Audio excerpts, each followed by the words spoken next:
Le MIFO à Orléans était rempli. Une centaine de personnes ont participé à l'avant-première de la série Habitants du Nord, animée par deux franco-ontariens, membres d'Improtéine, Nadia Campbell et Vincent Poirier. Si la série, une fois que vous retournez chez nous... Chez nous! On est Vincent Poirier et Nadia Campbell, deux amis de longue date. Mais on n'est pas un couple. Mais on en a fait des voyages, des fois même avec nos deux familles. Parce qu'on tient à vous le rappeler, on n'est pas un couple. Donc quand on a appris que l'autoroute Dempster se rendait maintenant jusqu'à l'océan Arctique, on a tout de suite su que ce serait notre prochaine destination. Cette route-là est unique au monde. C'est une route mythique, c'est une route extrême. Donc, je crois que ça interpelle vraiment les gens.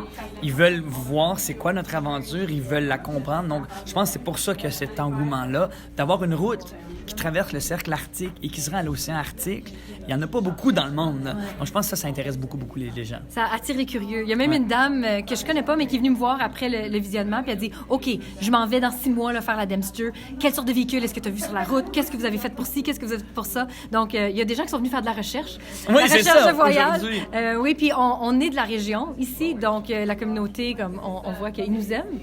Oui. Nos familles nous aiment, mais la communauté aussi nous aime. Les gens se sont présentés. On a grandi au MIFO. Moi, j'ai travaillé au camp d'été ici. Donc, c'est un point d'ancrage important pour les gens de la région, pour les Franco-Ontariens. Donc, on est content que la communauté était au rendez-vous. On s'est même un peu rencontrés au MIFO, dans les ligues d'impro du MIFO, dans les années 90. Ça dit notre âge. Donc, c'est encore plus spécial de faire ça ici. Vincent, pourquoi c'est Nadia la meilleure personne pour avoir fait ce projet? Et Nadia, pourquoi c'était Vincent la meilleure personne pour faire ce projet? Nadia, parce que c'est une tripeuse. Nadia, elle a le goût de vivre des choses, elle est intéressée, elle est motivée, elle est énergique. Moi, j'ai besoin de quelqu'un comme ça, qui ait autant le goût de vivre et de triper, et Nadia, c'est une partenaire parfaite. Oui, bien, semblable, mais Vincent, c'est un aventurier plus que moi. Il me pousse beaucoup. J'ai le goût de faire des choses, mais j'ai souvent peur. Donc, il m'enlève ma peur. Je me sens en confiance aussi quand il est là. Je sais que si je tombe, il va me rattraper. Puis si j'ai vraiment une limite puis j'ai pas le goût, il va respecter ça aussi. Donc, je me sens en sécurité, mais aussi prête à pousser plus loin. Puis il a beaucoup de rigueur. Il se lève tôt le matin. Il fait le café en premier. Donc, ça... Et ses cheveux? Il fait ses cheveux. Il fait mes cheveux. Puis il fait le café. Donc, si tu peux trouver un partenaire de voyage qui fait le café avant que tu te lèves, c'est gagnant. Habitants du Nord est une série de 13 épisodes. Séverine Biderman, chef de la production pour Uni et TV5 à Toronto. On l'a bien vu avec cette série, c'est vraiment une collaboration pan-canadienne avec un producteur du Manitoba, avec des scénaristes de l'Acadie, avec des animateurs franco-ontariens, avec des vidéastes, donc ceux qui ont suivi avec eux tout le trajet, la série, des franco-ontariens aussi.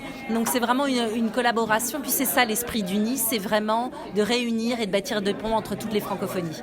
Les 2 premiers épisodes que nous avons vus ont donné le goût aux gens de voyager, mais aussi de connaître différentes cultures. On n'a pas toujours la chance de sortir de chez nous, de sortir de la ville. Moi, je viens d'Ottawa, j'ai habité en ville toute ma vie. Alors pour moi, cette expérience-là, j'en apprends beaucoup plus sur les différents modes de vie, sur l'importance de prendre soin de l'environnement, de la nature, de vivre dans le moment présent. Donc, c'est toutes des belles valeurs qu'on gagne tous à écouter, à voir. Vincent et Nadia étaient accompagnés d'une équipe réduite composée de 2 vidéastes, Alex et MG on the go. Vous êtes habitués à voyager à 2, mais comment c'était voyager à 4? L'enfer. Non, ça a bien été. Ça a bien été. C'est sûr que Vincent et Nadia, on les connaît depuis quand même longtemps. Surtout moi. Écoute, Nadia, ça fait des années, ça fait au-dessus de 15 ans que je la connais. Mais c'est vrai que c'est la première fois qu'on passait autant de temps, les 4 ensemble. Mais ça a bien été. Il faut dire qu'on était chacun dans nos véhicules. C'est ça. Fait que Vincent et Nadia étaient souvent ensemble, le soir, là, après les tournages. Puis il y avait une belle dynamique. Nous, on était ensemble, on avait notre dynamique. Fait que tu sais, peut-être, c'est ça. Ça a bien été. On va pas se le cacher. Ça a été quand même difficile et épuisant. C'était 30 jours non-stop. Donc, il y a des journées qu'on était plus fatigués que d'autres, des journées où on avait peut-être un petit peu moins de patience, mais on apprenait à se connaître assez rapidement, puis on a passé à travers.